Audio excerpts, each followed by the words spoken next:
Good morning बच्चों, फिर से स्वागत है आपका ऑनलाइन क्लासेज में। कल हमने आपके अंतिम टॉपिक था जो हमारा आइडेंटिफिकेशन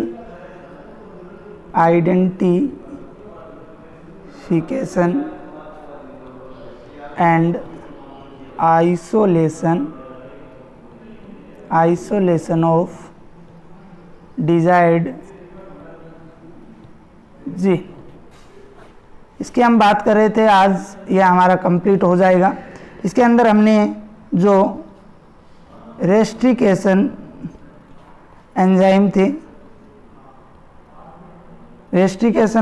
थे उनकी बात जो है हम लोग कर रहे थे।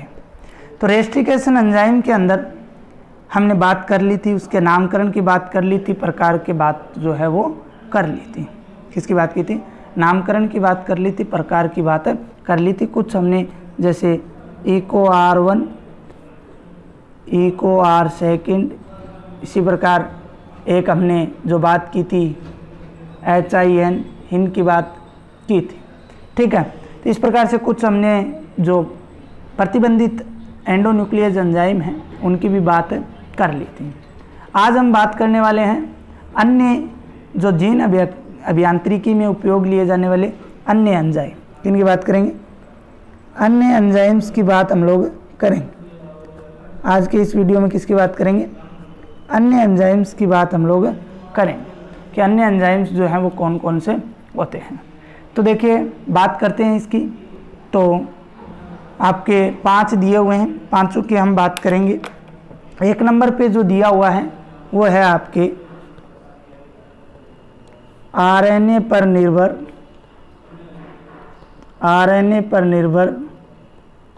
DNA polymerase enzyme.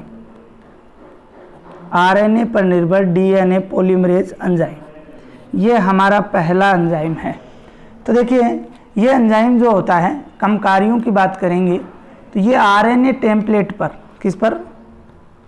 RNA template का मतलब होता है आरएनए का किसी भी जो आरएनए का खंड होता है उस पर पुनरावृत्ति का कार्य जो होता है। पर जो डीएनए है, पर डीएनए सूत्र के न्यूक्लियोटाइड का बहुलीकरण करना। क्या करना? बहुलीकरण करना। भाई, डीएनए की जो संरचना है, जिसकी डबल स्टैंडर्ड संरचना होती है, उसके न्यूक्लियोटाइड, भाई ये इस प्रकार का डीएनए होता है, इसमें ये न्यूक्लियोटाइड होते हैं। क्या होते हैं? न्यूक्लियोटाइड श्रृंखलाएं होती हैं। 2 श्रृंखलाएं पाई जाती हैं न्यूक्लियोटाइड की, कक्षा 11 में हमने पढ़ा था। तो न्यूक्लियोटाइड श्रृंखला का क्या करना? बहुलीकरण करना, या उस न्यूक्लियोटाइड का क्या करना? बहुलीकरण करना। इस आरएनए पर निर्भर डीएनए पॉलीमरेज एंजाइम का कार्य होता है। 2 नंबर बात करते हैं डीएनए पर निर्भर DNA polymerase enzyme.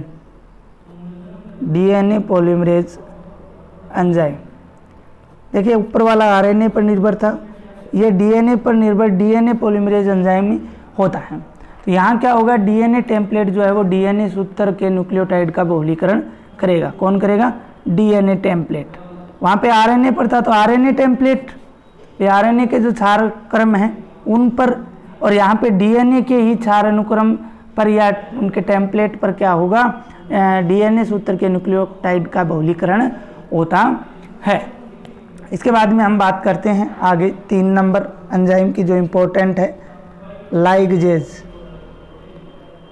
Ligase enzyme. कौन सा एंजाइम?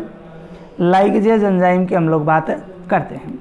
ये ऐसा एंजाइम है जो टेम्पलेट पर डीएनए खंडों के सिरों को जोड़ने का काम करता है, या हम बात कर सकते हैं सीधे तौर पर ये डीएनए खंडों के जो सिरे हैं, खंडों के सिरों को जोड़ने का कार्य करता है।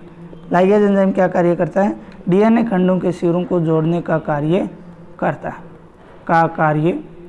है। ओके, ये लाइगेज एंजाइम हो गया। 4 नंबर अगर हम बात करें लाइसोजाइम, 4 नंबर जो है वो है लाइसोजाइम। लाइसोजाइम की बात करते हैं कि लाइसोजाइम क्या कार्य करता है। तो ये एंजाइम जो है वो जीवाणु की कोशिका भित्ति को गला देता है। जिस बैक्टीरिया से हम प्राप्त करेंगे या जिस बैक्टीरिया के अंदर हम अंदर प्रवेश करवाएंगे, उसकी जो कोशिका भित्ति होती है, सेल वॉल होती है, उसको क्या कर देता है, गला देता है, उसको तोड़ने का कार्य करता है। जिससे क्या है, जो डीएनए हम उस शरीर के अंदर पहुंचाना चाहते हैं वो आसानी से पहुंच जाता है। तो कहने का तात्पर्य ये है कि लाइसोजाइम एंजाइम जो है वो किसी भी जीव की कोशिका भित्ति या जीवाणु की कोशिका भित्ति को तोड़ने का कार्य करता है। 5 नंबर है क्षारीय फास्फेटेज। क्षारीय फास्फेटेज,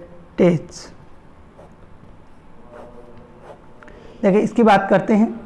तो ये वर्ताकार डीएनए के 5' सिरे पर फास्फेट को काट देता है, इसीलिए इसको 5' और 3' सिरे होते हैं डीएनए के अंदर। आप सभी को पता है इस प्रकार की डीएनए की जो संरचना है वो होती है, पड़ी हुई है वैसे तो आप लोगों की।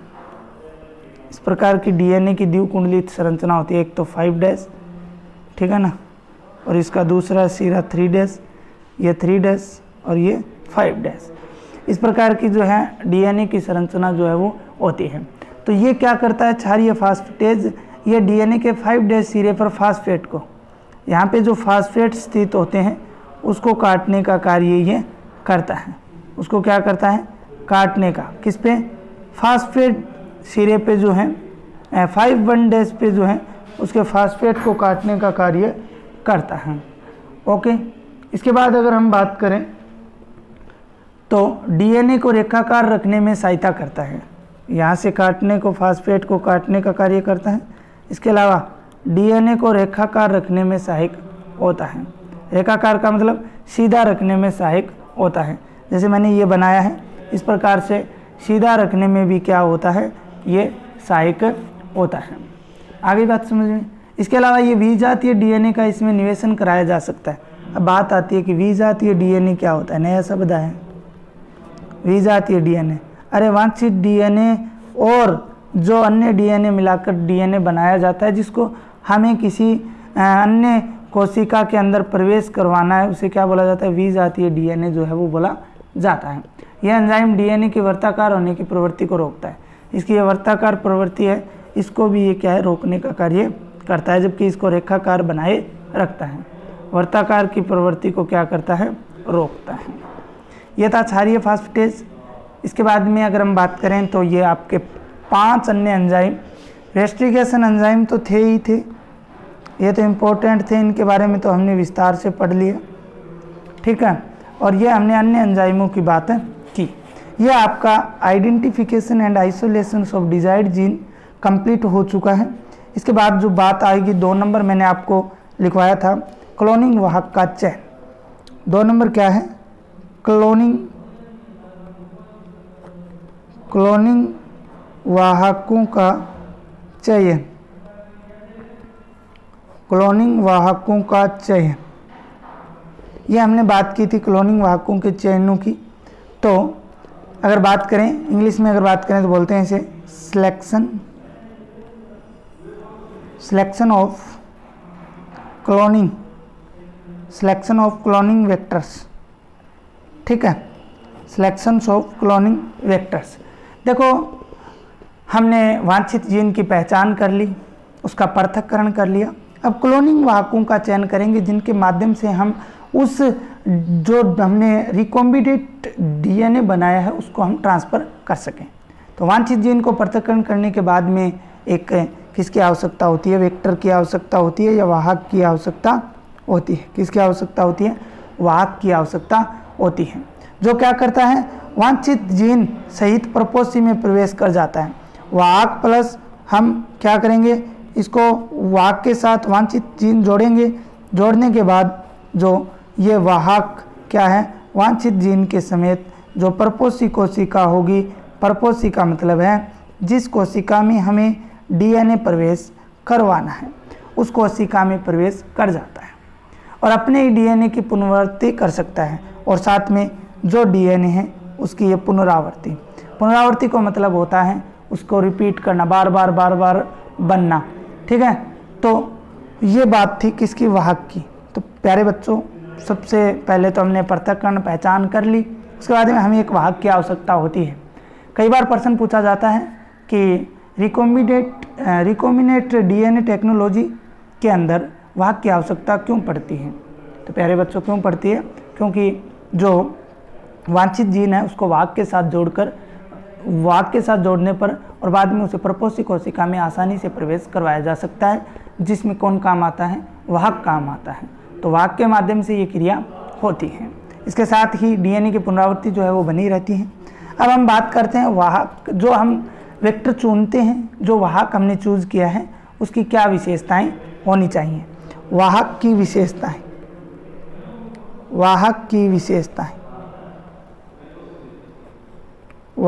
विशेषताओं की बात हम लोग करेंगे। कल वाले वीडियो के अंदर हम वाहक की विशेषताओं की बात करेंगे।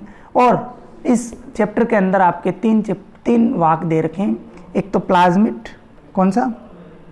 प्लाज्मिड। एक दे रखा है जीवाणुभोजी, बैक्टीरियोफेज, पढ़े हुए हो आप लोग 11वीं क्लास में। और एक दे रखा है आपके कोस्मिड। हम तीनों की बात करेंगे विस्तार से कल वाले वीडियो के अंदर और इनको समझने की कोशिश करेंगे। तो आज के लिए बच्चों इतना ही।